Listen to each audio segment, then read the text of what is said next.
안녕하세요. 학부모 정책 강사 물고 이민혜입니다. 이번 영상에서는 학교 운영위원 활동을 하면 내 아이에게 어떤 도움이 되는지, 시간과 돈은 얼마나 드는지, 직장을 다니면서도 활동할 수 있는지에 대한 궁금증을 한 방에 해결해 드리도록 하겠습니다.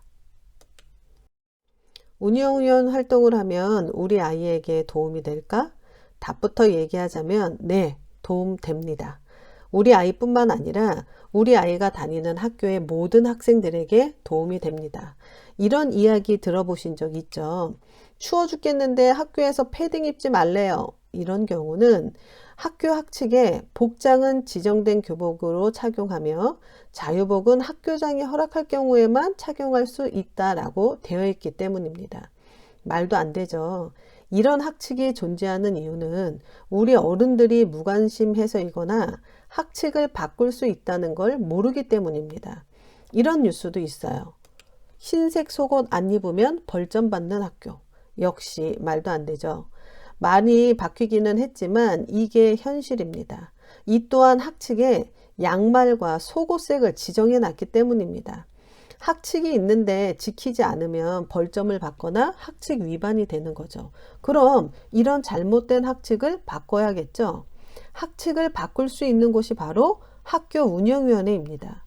우리 학교에 잘못된 학칙이 있다면 학교 구성원의 의견을 수렴하고 학칙 개정위원회를 통해서 학칙을 개정하면 됩니다. 운영위원회 역할을 조금 감이 오시나요?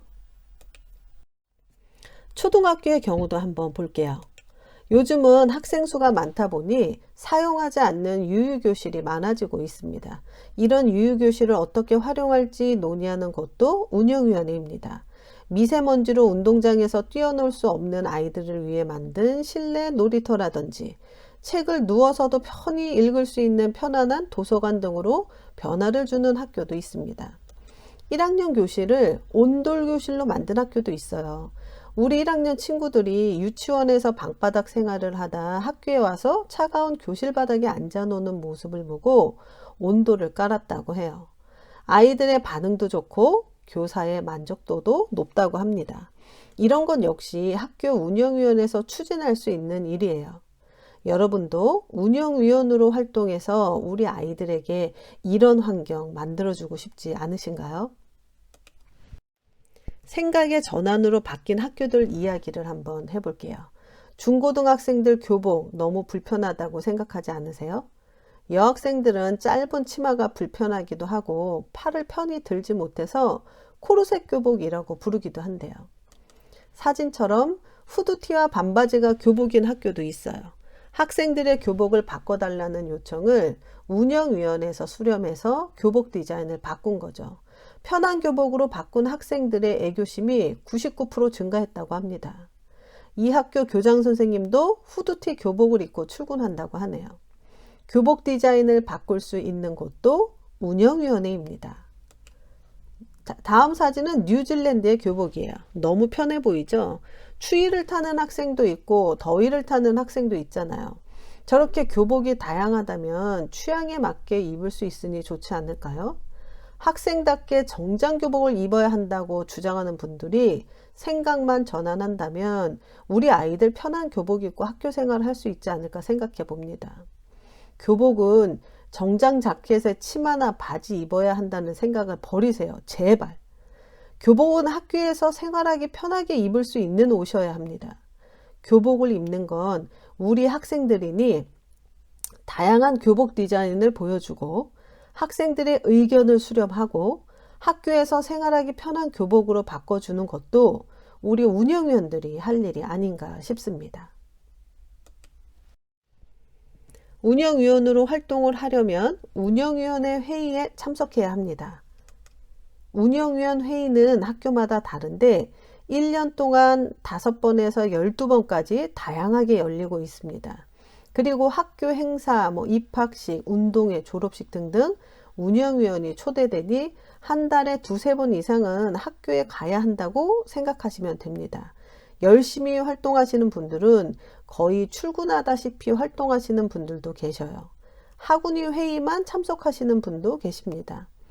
일정한 시간을 내야 한다는 정답은 없지만 그래도 우리 아이들과 학교를 위해 봉사하기로 맘먹으셨다면 시간 할애를 많이 하시는 게 아무래도 좋겠죠. 활동하려면 돈이 많이 드나? 네, 과거에는 돈이 들었습니다. 졸업식이다 뭐다 학교 행사에 운영위원회 이름으로 화분이나 꽃을 구매하거나 학생들에게 장학금을 주기도 하고 교사들에게 식사를 대접하기도 했었죠. 하지만 청탁금지법 실시 이후 이런 문화는 모두 사라졌어요.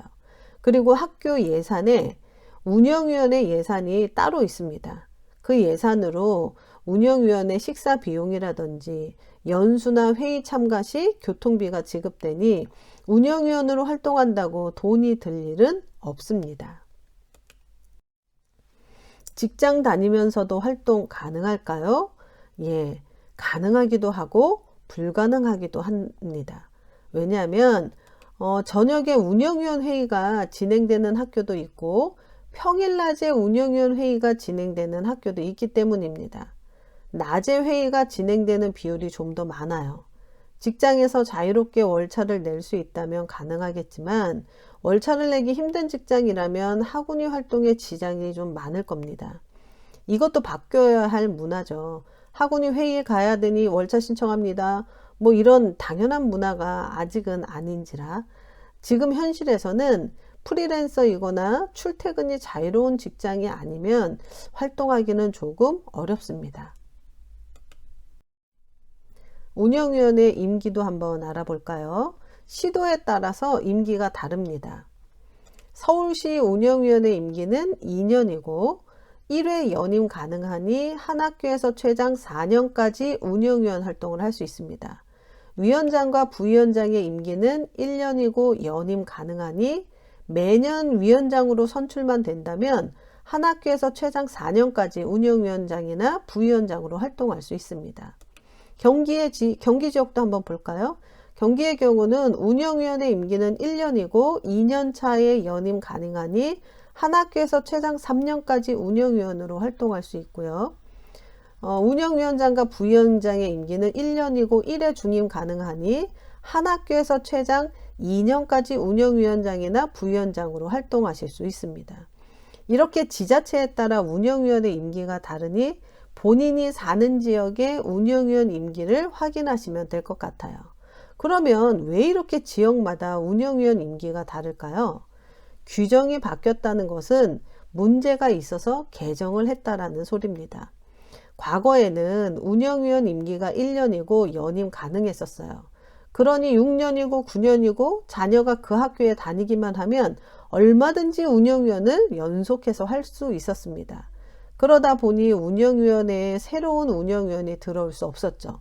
고인물은 썩기 마련이고 관습적으로 운영되다 보니 문제가 발생하기도 했습니다. 그래서 이런 문제를 개선하고자 임기와 연임의 횟수를 둔 거예요.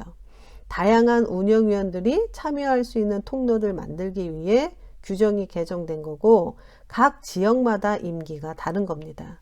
그리고 3월 총회를 거쳐 선출된 운영위원은 4월 1일부터 임기 시작입니다. 다음에 운영위원이 선출되는 시점인 3월 31일까지 임기를 마치게 됩니다. 만약에 6학년이나 중3, 고3 학부모위원인 경우는 다음해 2월에 졸업을 하는데 학교 운영위원회에 나가야 하나요? 라는 질문을 많이 하십니다. 정답은 나가셔야 합니다. 임기 마감이 3월 30일이니 자녀가 졸업을 하더라도 3월 말까지는 운영위원이십니다. 유종의 미를 거두기 위해 마지막까지 최선을 다해 주셔야 해요. 아이가 전학을 간다. 그럼 운영위원을 사퇴하셔야 합니다. 그러면 공석이 생기겠죠? 6개월 이상 임기가 남았다면 보궐선거를 통해서 운영위원을 뽑아야 하고 그 뽑힌 운영위원은 전임자의 남은 임기 동안 활동하실 수 있습니다. 지금까지의 설명이 운영위원회를 이해하시는데 도움이 되셨는지 모르겠네요. 최근 학교 자율화 확대 등 단위학교 중심의 다양한 교육정책이 추진됨에 따라 학교 운영위원회의 역할과 그 중요성이 아주 강조되고 있습니다. 그러니 많은 관심 가지시고 적극적으로 참여를 하셔야 합니다. 그러면 정리 한번 해볼까요? 학교 운영위원회는 우리 아이의 학교를 운영하는 심의 자문기구이고, 학부모 운영위원은 학생과 학부모의 의견을 대변하는 대변인이라고 생각하시면 됩니다. 공립학교는 심의기구고 사립학교는 자문기구다. 아까 말씀드렸는데 기억하고 계시죠? 자, 그리고 우리 아이들을 위해 열심히 활동한다면 지금까지 말씀드렸던 학교 문화나 시설도 바꿀 수 있다는 거 잊지 마시고요. 제 설명으로 자신감이 좀 얻으셨다면 학부모 운영위원회에 도전해 보세요. 학부모 위원으로 도전해 보겠다고 마음먹은 분들을 위해 도움드릴 수 있는 영상을 준비하겠습니다. 다음 영상은 운영위원회와 학부모의 임원 입후보 신청서 작성하는 법과 소견 발표 준비를 위해 도움이 되는 팁을 알려드리도록 하겠습니다. 도움이 되셨다면 구독, 좋아요로 답해 주시고요. 구독 눌러주시면 다음 영상 소식을 알림으로 받으실 수 있습니다. 그럼 다음 영상에서 만나요. 학부모 정책 강사 물고 이민혜였습니다.